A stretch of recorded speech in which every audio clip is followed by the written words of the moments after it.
Bueno, aquí estamos de regreso con un tema de interés. Recordarán ustedes que hace 2 o 3 semanas una diputada, la diputada Sandoval, ¿verdad? Sí, Patricia. Patricia Sandoval propuso una reforma a la ley de femicidio que luego, más que una reforma a la ley, según yo la interpreté, era una reforma para que las denuncias falsas fuesen penadas, es decir, algo que no parecía tan específico de la mera ley como del sistema judicial en general. Pero bueno, vamos a hablar de la ley de femicidio, que por cierto, el diccionario de la lengua no admite la palabra, admite feminicidio.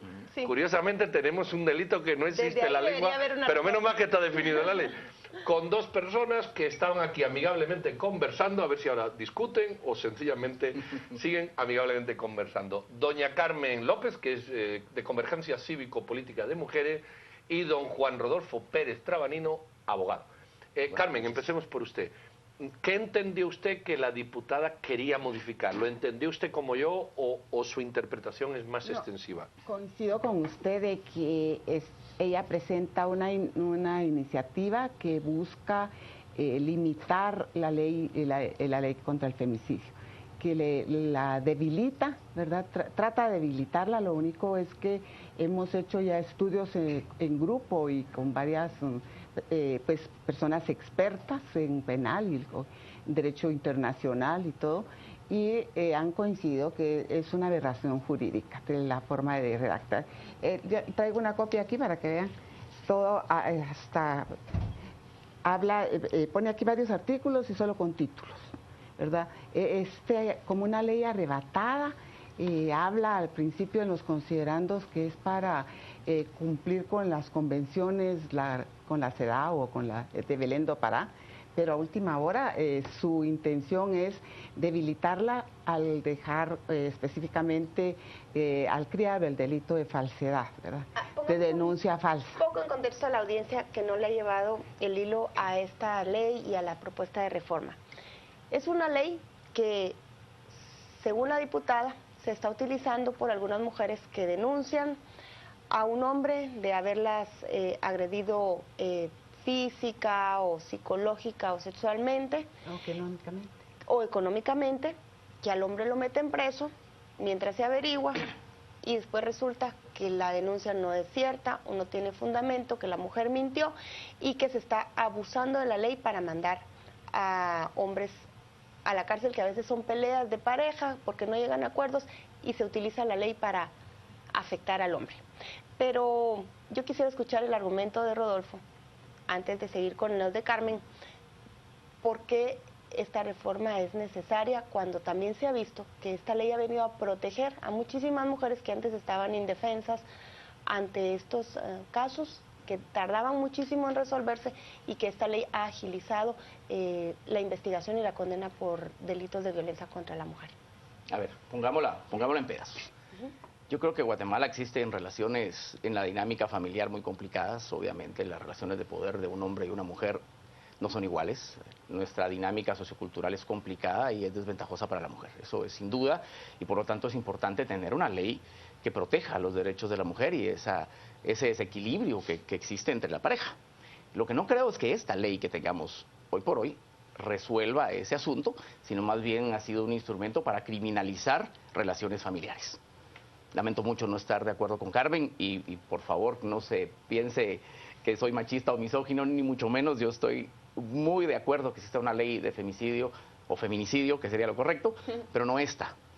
En efecto, la ley hay que entenderla desde una perspectiva más amplia. Primero contiene, digamos que 3 delitos en uno: la violencia psicológica, la violencia económica y la violencia física. Y por supuesto el femicidio, que ya es el último nivel. Todas tienen diferente forma de analizarlas. Mi problema y mi experiencia en la práctica más bien se da con la violencia psicológica, que según las estadísticas no fallan y mi memoria tampoco, es la que más se denuncia. Es un problema porque el tipo penal es sumamente abierto. Lo que dice la ley, parafraseándola, es cualquier hombre que con cualquier acción que vulnere la salud emocional de una mujer. Pero ¿qué entendemos con cualquier acción? Pero lo más importante es que ha entendido los jueces con cualquier acción y cómo se fundamenta una sentencia condenatoria. Y voy a explicar el procedimiento en todos los casos. Una mujer presenta una denuncia de violencia psicológica, el Ministerio Público inmediatamente la remite al INASIF. el INASIF la cita para un dictamen pericial, y el dictamen pericial que el INASIF hace es una prueba semiestructurada, así se llama, no sé por qué, en la cual el psicólogo está enfrente de la supuesta víctima, la entrevista dura entre 15 a 20 minutos, le hacen preguntas muy generales acerca de quién es, antecedentes familiares y del conflicto que la lleva al INASIF, y el psicólogo determina, de acuerdo a la congruencia de su lenguaje corporal con el relato que está contando, si ese relato es creíble o no es creíble. El relato podría ser creíble, pero no necesariamente podría ser verdad, que son cosas completamente diferentes. Una mujer puede llegar afectada al INASIF. Verosímil, pero no verás. Digamos que creíble. Podría, no, está bien porque se justifica su lenguaje corporal, sí, yo le creo, pero eso no significa que sea cierto en juicio, porque para que algo sea cierto en juicio debe ser demostrado plenamente, más allá de toda duda razonable, y eso no pasa en los juzgados. Entonces viene el perito y dice, ok, del relato de la víctima se desprende que el relato es creíble, su lenguaje corporal delata emociones, lloró, no lloró, etcétera. Señora, ok, váyase a su casa. Esto lo llevan a un juzgado, llaman al supuesto agresor a primera declaración, le dan una medida sustitutiva o no se la dan. En cualquiera de los casos sufre el gravamen de un proceso y generalmente es condenado con ese dictamen pericial, que en cualquier país civilizado solo serviría como un indicio. Por supuesto que es un indicio, pero jamás una prueba fundamental para una sentencia. Déjeme hacer una pregunta, Carmen. Yo hay dos cosas de la ley, al margen de ese análisis, que no entiendo desde la conformación de la filosofía legal, cómo están ahí. O sea, tengo mis dudas. Es una pregunta. Una es que la ley da por hecho que hay una relación de desigualdad entre hombre y mujer. Ni siquiera permite que se muestre. O sea, da por hecho. Existiendo una relación, bueno, puede existir. ¿Era necesario incluir existiendo una relación o habría que dejar a la apreciación judicial si esa relación de desigualdad? Y la segunda pregunta es, si el feminicidio es un acto por el sexo, es decir, por ser mujer-mujer, o sí, contra una mujer por ser mujer, ¿por qué no está abierto a que lo cometa otra mujer? Por ejemplo, en cuestiones de homosexualidad, ¿por qué tan focalizada al hombre y por qué la relación de desigualdad quedan tan patentes? Bueno,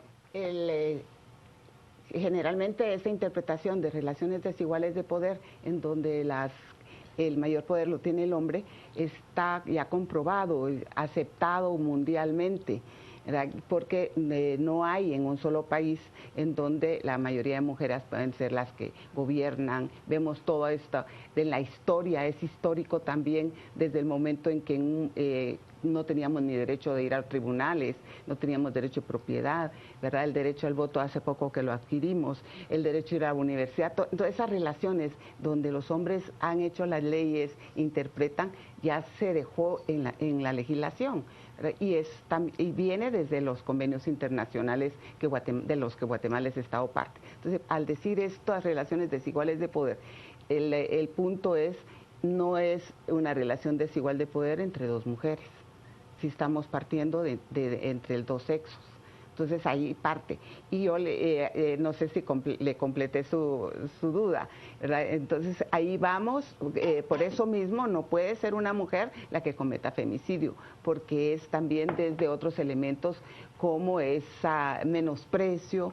Claro, las mujeres también menospreciamos a las mujeres. Hemos aprendido culturalmente, nos han enseñado, ¿verdad?, a que las mujeres son menos, ¿verdad?, que todas estas enseñanzas culturales que nos han inculcado y que nos ha costado mucho ir quitando. Yo entiendo eso, pero una ley que tiene que ser general, se le va a llevar a otro plano que parece que ha sido una técnica interesada de confesión jurídica. El racismo, por ejemplo, se interpreta del ladino al indígena, pero no al revés.